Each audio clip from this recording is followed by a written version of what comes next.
والصلاة والسلام على أشرف الأنبياء والمرسلين سيدنا ونبينا محمد وعلى آله وصحبه أجمعين. أشهد أن لا إله إلا الله وحده لا شريك له وأشهد أن محمدا عبده ورسوله. اللهم لا علم لنا إلا ما علمتنا إنك أنت العليم الحكيم. اللهم فقهنا في دينك وعلمنا ما ينفعنا وارزقنا الإخلاص في القول والعمل وزدنا علما يا أرحم الراحمين. Amma ba'd,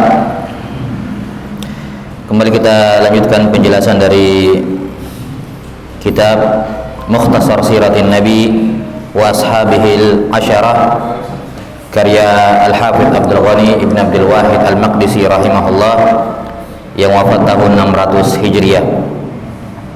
Selanjutnya kata beliau rahimahullah, setelah selesai menyebutkan mengenai paman-paman dan bibi Rasulullah sallallahu alaihi wasallam. Selanjutnya kata beliau rahimahullah, zikru azwajihi alaihi wa alaihinna salatu wassalam.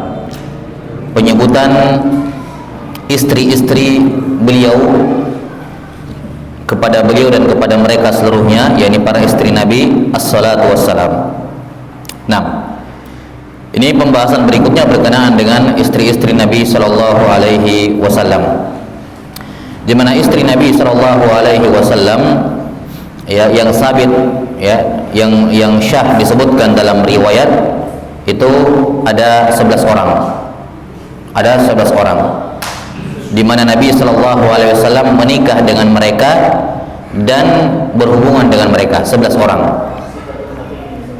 2 orang meninggal lebih dahulu dan 9 belakangan, yakni 2 orang meninggal sebelum Nabi Muhammad sallallahu alaihi wasallam, dan ketika beliau meninggalkan 9 orang istri. Tapi totalnya semua ada 11 orang ya. 2 orang meninggal sebelum beliau dan sisanya 9 orang meninggal setelah beliau. Ini 11 orang istri Nabi sallallahu alaihi wasallam yang beliau melakukan akad nikah dengan mereka dan beliau berhubungan dengan mereka.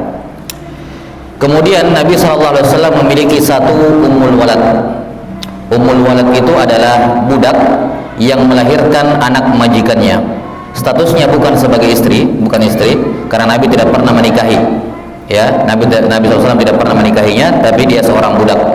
Ya, akan disebutkan nanti insyaallah. Kemudian ada perempuan-perempuan lain atau ada istri-istri beliau yang lain yang sudah melakukan akad nikah, tapi beliau sallallahu alaihi wasallam tidak pernah berhubungan dengan mereka. Ada yang beliau selesai akad beliau talak, ya, belum berhubungan ditalak. Ada juga dia yang minta ditalak. Dan berdasarkan sebagian riwayat, walaupun riwayat ini ada perbincangan di kalangan ulama, ada juga yang meninggal, sudah akad nikah kemudian meninggal, ya, dan Nabi sallallahu alaihi wasallam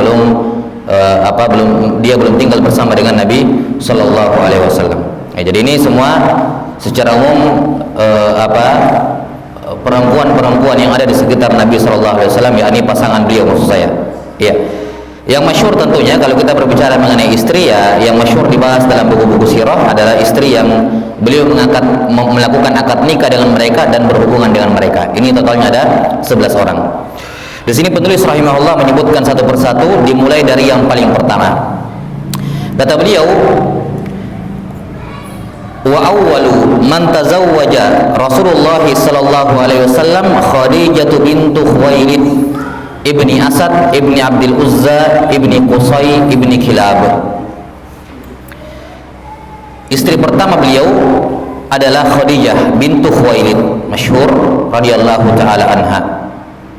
Ya, Khadijah bintu Khuwailid ibni Asad ibni Abdul Uzza ibni Qusay ibni Kilab.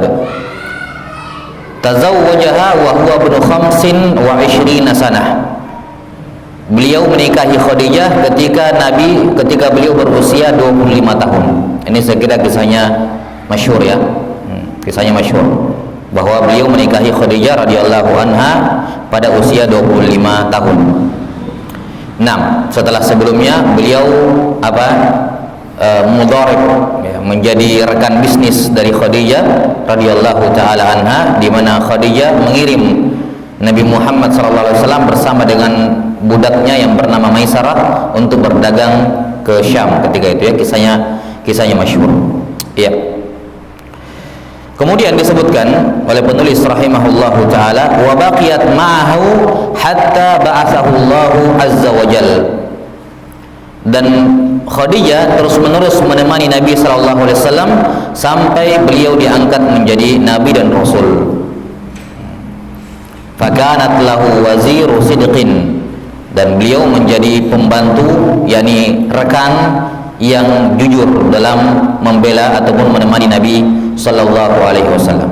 Ini istri beliau yang pertama, Khadijah bintu Khuwailid, dan ini merupakan istri yang paling beliau cintai. Istri yang paling beliau cintai dan merupakan istri beliau yang terbaik. Istri beliau yang terbaik. Mengapa? Ya, sudah ma'ruf tentunya bagaimana pengorbanan Khadijah radhiyallahu taala anha. Ya. Kalau kita memandang dari sisi materi, tidak ada yang paling besar bantuan materinya kepada dakwah Islam dibandingkan Khadijah. Ya kan? Di awal-awal Nabi berdakwah yang membutuhkan materi yang tidak sedikit. Khadijah radhiyallahu anha dari wanita yang termasuk wanita paling kaya menjadi wanita paling miskin. Termasuk wanita paling miskin karena hartanya digunakan seluruhnya untuk Untuk berdakwah, ya, untuk berdakwah. Jelas ya? Ini yang pertama, alasannya bahwa harta beliau itu betul-betul sangat berharga. Tidak ada yang membantu beliau dengan harta, ya, yang lebih besar dibandingkan Khadijah radhiyallahu taala anha. Kenapa? Karena bantuannya beliau itu pada masa-masa sangat dibutuhkan. Kita tahu bagaimana besarnya sedekah siapa? Utsman bin Affan radhiyallahu taala anhu. Ya, cuman bantuan dari Khadijah radhiyallahu anha di masa-masa genting, di saat-saat dibutuhkan. Kita tahu bahwasanya sedekah walaupun sedikit, tapi kalau datang di momen yang pas dan tepat, itu lebih besar pahalanya dibandingkan pahala atau sedekah yang besar tapi di masa-masa yang tidak terlalu menentukan lagi. Kan begitu, sudah kita pernah sebutkan ini. Kemudian yang kedua, beliau juga memiliki keutamaan lain berupa orang yang Nabi sallallahu alaihi wasallam kembali kepadanya, ya, ketika ada gangguan di luar. Di mana ketika beliau mendapatkan gangguan di luar, maka beliau pulang ke Khadijah mendapatkan dukungan moral dan semangat beliau kembali. Dan ini tentunya tidak bisa dinilai dengan uang yang seperti ini. Materi dukungan moral seperti ini, ya, tidak bisa didukung dengan tidak bisa dinilai dengan uang. Karena itulah Khadijah radhiyallahu anha adalah manusia yang paling pertama beriman secara mutlak. Jelas sampai sini? Yani para ulama memberikan perincian. Mereka mengatakan perempuan yang paling pertama masuk Islam Khadijah. Laki-laki dewasa yang paling pertama masuk Islam Abu Bakar Siddiq. Anak kecil yang paling pertama masuk Islam Ali bin Abi Thalib. Budak yang paling pertama masuk Islam Bilal bin Rabah. Baik, ini rincian. Tapi kalau kita berbicara siapa manusia yang paling pertama kali masuk Islam secara mutlak tanpa memandang jenis kelamin dan usia, dia adalah Khadijah radhiyallahu anha. Ya kan? Karena ketika turun Jibril pertama kali dengan surah Iqra, beliau pulang gemetaran kepada Khadijah dan beliau menenangkan, ya. Kemudian beliau mengatakan bahwa yang datang kepadamu itu adalah Ya, malaikat yang turun kepada Nabi Musa. Beliau langsung beriman kepada Nabi Muhammad SAW saat itu juga. Beliau adalah orang yang paling pertama kali beriman secara mutlak. Karena itulah para ulama kemudian berbeda pandangan mengenai, ya, di satu sisi kita juga tidak bisa mengesampingkan tentunya peran Aisyah radhiyallahu taala anha, yang mana beliau juga memiliki keutamaan yang banyak nanti yang akan kita sebutkan nanti insyaallah taala.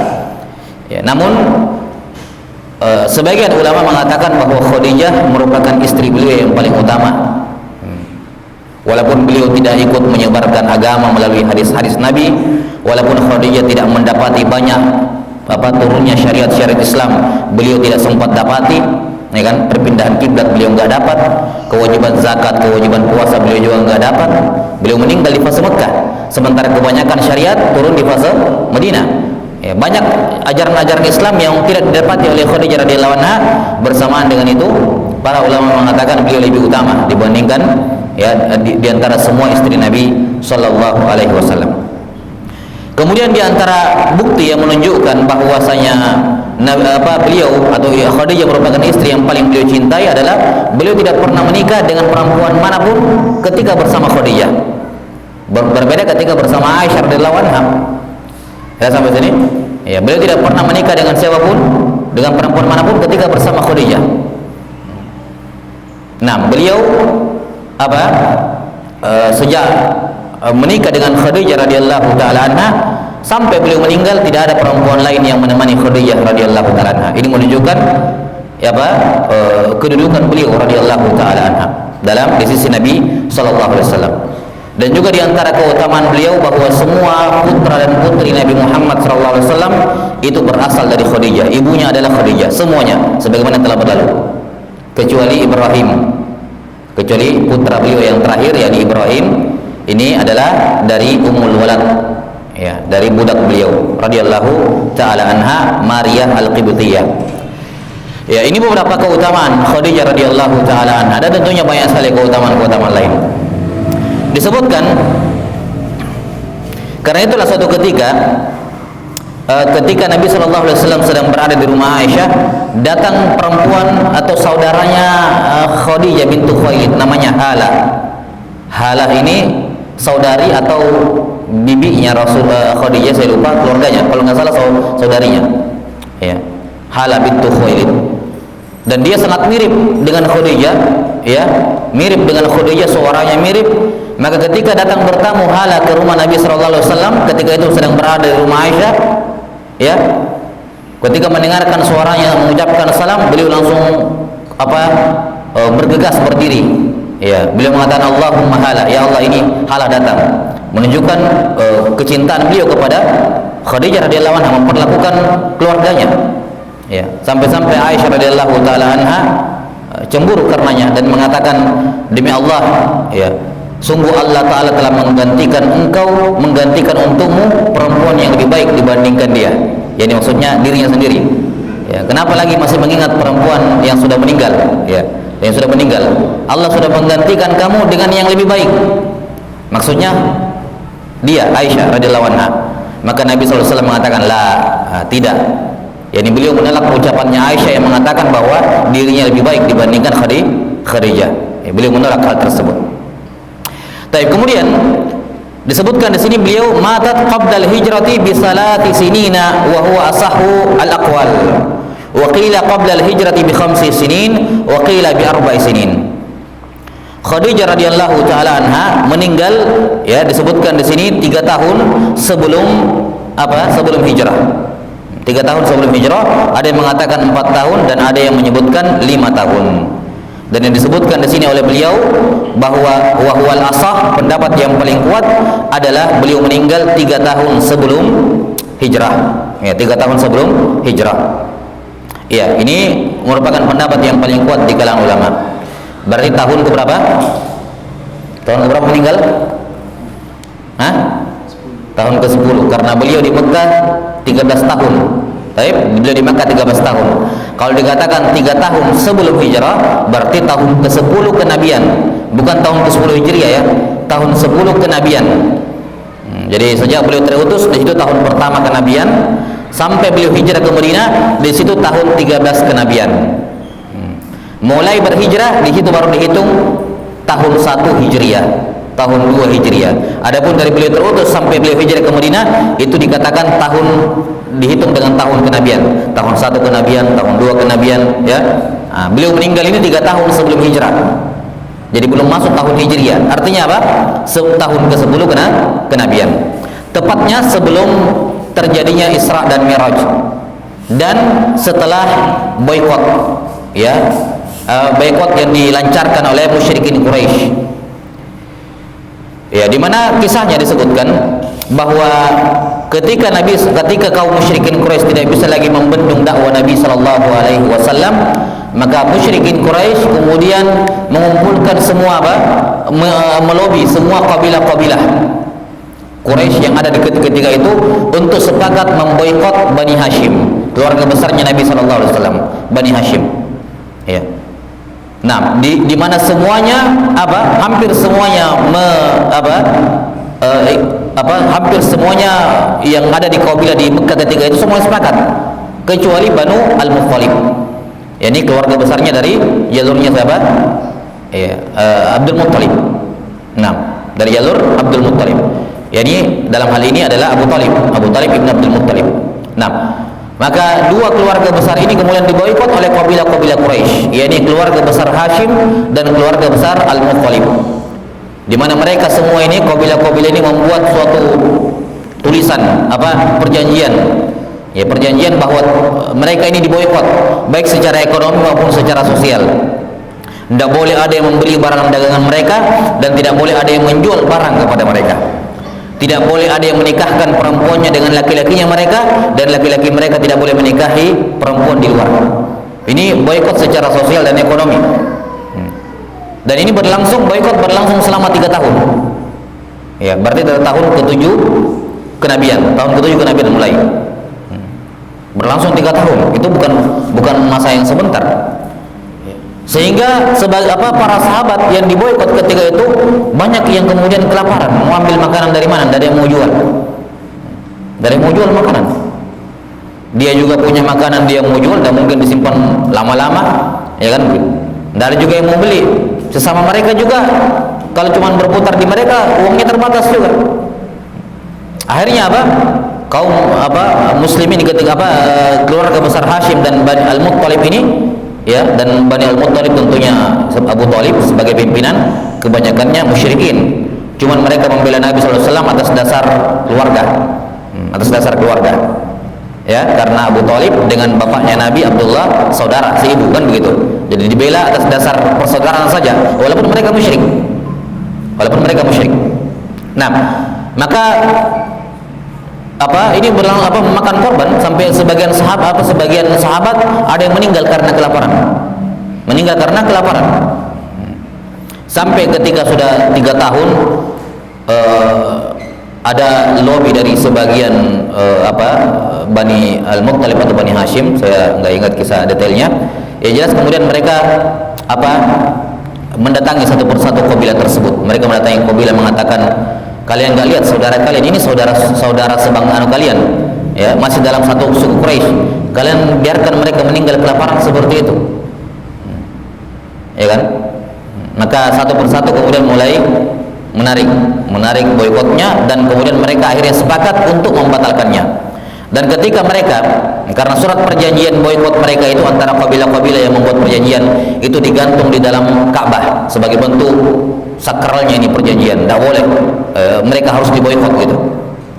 Nah, ketika mereka mau membatalkannya, mereka datang ke dalam Ka'bah untuk merobek surat perjanjian tersebut, ya, piagam perjanjian tersebut. Mereka dapati ternyata sudah lebih dahulu dimakan oleh rayap. Dimakan oleh rayap. Ini kisahnya masyhur dalam buku-buku sirah. Nah, karena 3 tahun diboikot sampai ada yang meninggal kelaparan, setelah dibukanya selesainya boikot ini, dimulai dengan siapa?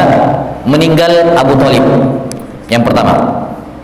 Dimulai dengan meninggalnya siapa? Abu Talib. Abu Talib atau Khadijah lebih dahulu? Saya lupa. Antara yang jelas dua-duanya meninggal gara-gara ini. Abu Talib paman Nabi SAW dan siapa? Khadijah meninggal dampak sakit gara-gara kelaparan, karena dampak boikot ini. Ya. Maka pada tahun ini meninggal 2 orang yang terdekat dengan Nabi SAW, Abu Talib dan Khadijah. Saya lupa yang mana lebih dahulu. Yang jelas di tahun ini, ketika selesainya boikot di tahun ke-10 Hijriah. Nah, dan beliau sallallahu alaihi wasallam merasakan kesedihan yang mendalam saat itu, dikarenakan yang membela beliau di luar Abu Talib, ya kan, yang membela dengan kekuatan, dengan harta ini meninggal, dan yang memberikan dukungan moral kepada beliau di dalam rumah ketika beliau dengar macam-macam di luar kembali ke rumahnya, ya, yang menenangkan adalah Khadijah sudah meninggal juga. Ya, maka ini pukulan yang sangat telak pada diri Nabi sallallahu alaihi wasallam. Ya. Beliau bersedih dengan kesedihan yang mendalam. Kemudian dari hikmah Allah Subhanahu wa taala beliau menghibur Nabi Muhammad sallallahu alaihi wasallam. Beliau menghibur Nabi Muhammad sallallahu alaihi wasallam dengan, ya kalau kita bilang sekarang, dikasih rihlah, diberikan perjalanan, ya, untuk menenangkan dan menyenangkan hati beliau dengan peristiwa Isra dan Mi'raj itu di tahun ke-10 Hijriah. Jadi Isra dan Mi'raj di momen yang tepat ketika beliau sedih. Kemudian Allah Ta'ala ingin menghilangkan kesedihan tersebut dengan memperlihatkan kekuasaan Allah Ta'ala yang melindungi kamu ini, yang memiliki semuanya ini. Jangan khawatir. Ditenangkan beliau oleh Allah Subhanahu wa Ta'ala. Dan ini menunjukkan bagaimana tingginya i'tina, perhatian Allah Ta'ala kepada nabinya. Perhatiannya enggak dibiarkan. Ma wadda'aka rabbuka wa ma qala. Tuhanmu tidak akan meninggalkan kamu wahai Muhammad dan tidak pernah murka kepadamu. Apapun yang terjadi pada diri beliau selalu diawasi. Ada sedikit yang bermasalah, dibantu dan dikuatkan oleh Allah Subhanahu wa Ta'ala. Ya. Kemudian kata beliau, ini meninggal di tahun ketiga Hijriyah. Tahun ketiga Hijriyah. Taib. Kemudian, dan tentunya kalau kita berbicara mengenai kisah dan keutamaan Khadijah ini sangat panjang lebar, ya, bisa dirujuk di buku-buku khusus tentang istri-istri Nabi Sallallahu Alaihi Wasallam. Saya kira sudah banyak sekarang, ya, ada buku khusus membicarakan tentang istri-istri Nabi Sallallahu Alaihi Wasallam, bagaimana kisah mereka yang menakjubkan bersama dengan Nabi Sallallahu Alaihi Wasallam.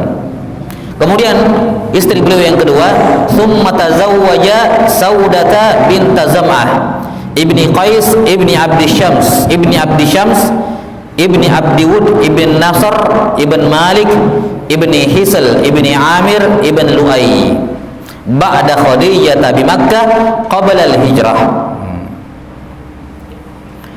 Kemudian beliau menikah dengan Saudah bintu Zam'ah. Beliau menikah dengan Saudah bintu Zam'ah, disebutkan namanya secara lengkap, ya, di mana Nabi Sallallahu Alaihi Wasallam menikahi beliau, ya, di Mekah sebelum hijrah. Di Mekah sebelum hijrah. Nah, disebutkan bahwasanya Nabi Sallallahu Alaihi Wasallam menikahi Saudah itu di tahun yang sama dengan meninggalnya Khadijah. Di tahun yang sama, bahkan sebagian mengatakan di bulan yang sama. Di bulan yang sama dengan meninggalnya Khadijah radhiyallahu taala anha. Jadi beliau tidak tinggal lama tanpa istri.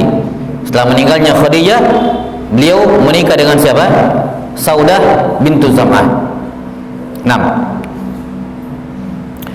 kata beliau, wa kanat qablahu 'inda Sukrani ibni Amr.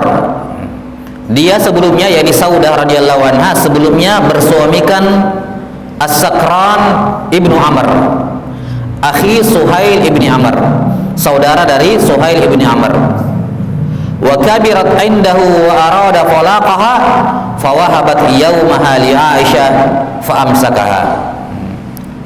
Ketika beliau sudah tua dan Nabi Sallallahu Alaihi Wasallam ingin menceraikannya, maka beliau berdamai. Kata Allah Ta'ala, wassulhu khair, perdamaian itu baik. Saudah radhiyallahu anha mengatakan, ya Rasulullah, jangan talak saya, ya, jangan talak saya, tetap saya sebagai istri Nabi, istri beliau ini sebagai ummul mukminin, dan anda tidak punya kewajiban, saya sudah gugurkan hak saya untuk anda bermalam di rumah saya. Kemudian beliau menyerahkan harinya kepada malamnya kepada Aisyah radhiyallahu taala anha. Kenapa diberikan kepada Aisyah? Karena di antara semua istri Nabi Sallallahu Alaihi Wasallam yang paling dekat dengan beliau adalah Aisyah. Dari semua istri Nabi Sallallahu Alaihi Wasallam yang paling dekat dengan Saudah adalah Aisyah. Kenapa? Ya, karena setelah Saudah Nabi Sallallahu Alaihi Wasallam menikahi Aisyah. Jadi mereka berdua merupakan istri pertama Nabi Sallallahu Alaihi Wasallam setelah meninggalnya Khadijah. Jelas ya? Disebutkan bahwa Saudah radhiyallahu taala anha, ya, Saudah radhiyallahu taala anha itu terus membersamai Nabi Sallallahu Alaihi Wasallam sampai kemudian apa? Sampai tiba di mana? Sampai tiba di Madinah. Sampai tiba di Madinah. Yani dari tahun 10 Hijriah, kemudian tahun 10 kenabian, 10, 11, 12, 13, sampai tinggal di mana? Sampai tinggal di Madinah 1 tahun. Saudah adalah satu-satunya perempuan yang ada di sisi Nabi sallallahu alaihi wasallam. Kenapa? Karena Aisyah walaupun beliau dinikahi oleh Nabi 2 tahun sebelum hijrah, tapi belum tinggal bersama Nabi sallallahu alaihi wasallam. Hanya nikah saja, tapi masih tinggal di rumahnya Abu Bakar Siddiq, bapaknya. Nanti Aisyah bergabung ke rumah Nabi sallallahu alaihi wasallam pada tahun 1 atau tahun kedua Hijriah. Ada perbedaan pendapat di kalangan ulama dalam masalah ini. Nah, kita bacakan dulu di sini. Kata beliau, wa tazawwaja Rasulullah sallallahu alaihi wasallam Aisyah bint Abi Bakr as-Siddiq. Ini istri beliau yang ketiga. Rasulullah SAW setelah menikahi Saudah, beliau menikahi Aisyah binti Abi Bakar as-Siddiq di Makkah qabla al-hijrati bisanatain, 2 tahun sebelum hijrah, berarti tahun ke-11. Wa qila bi salati sinin, berarti tahun ke-10. 3 tahun sebelum hijrah berarti tahun ke-10, berarti sama seperti tahun meninggalnya Khadijah. Wa hiya bintu 6 sinin, ketika itu beliau masih berumur 7 tahun. Wa qila 7 sinin, ada yang mengatakan masih berumur 7 tahun. Wal awwal wasah, yang benarnya yang pertama, yakni beliau masih berusia 6 tahun.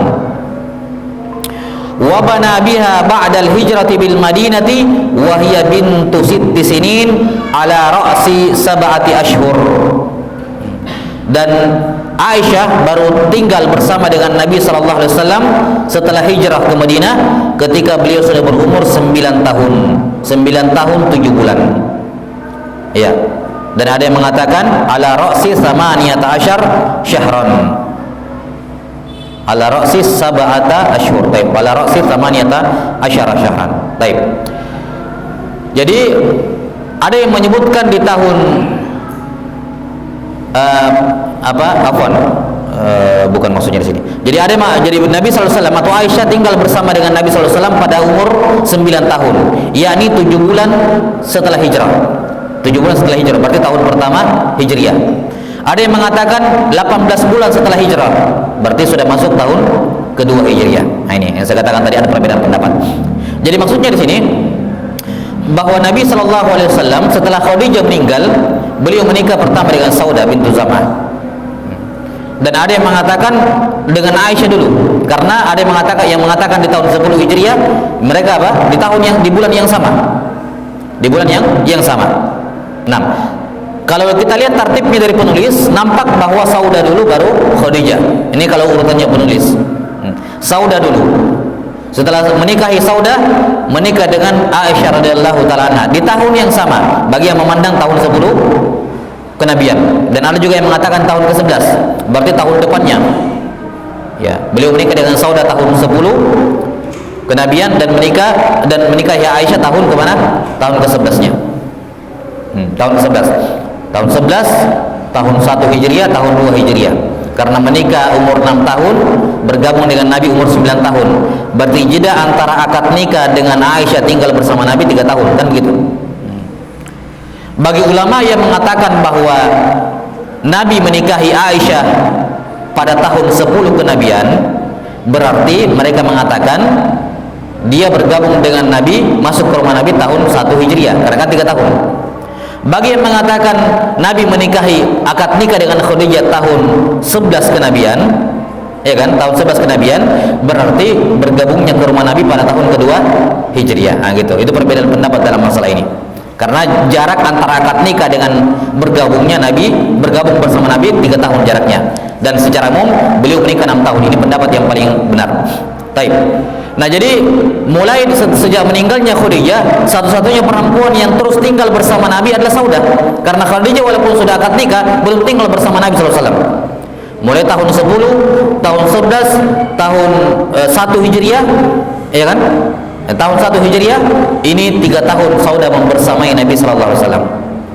Karena itulah ketika sudah tua dan Nabi ingin mentalaknya, beliau mengatakan, "Udah ya Rasulullah, ya ini saya serahkan hari saya kepada Aisyah." Beliau sudah punya 3 tahun pertama sendirian, tidak ada perempuan yang menemani beliau, ya kan? Ya, jadi 3 tahun ini juga diantara jasa Saudah radhiyallahu anha. 3 tahun pertama beliau yang mengurus Nabi sendirian, belum ada perempuan lain.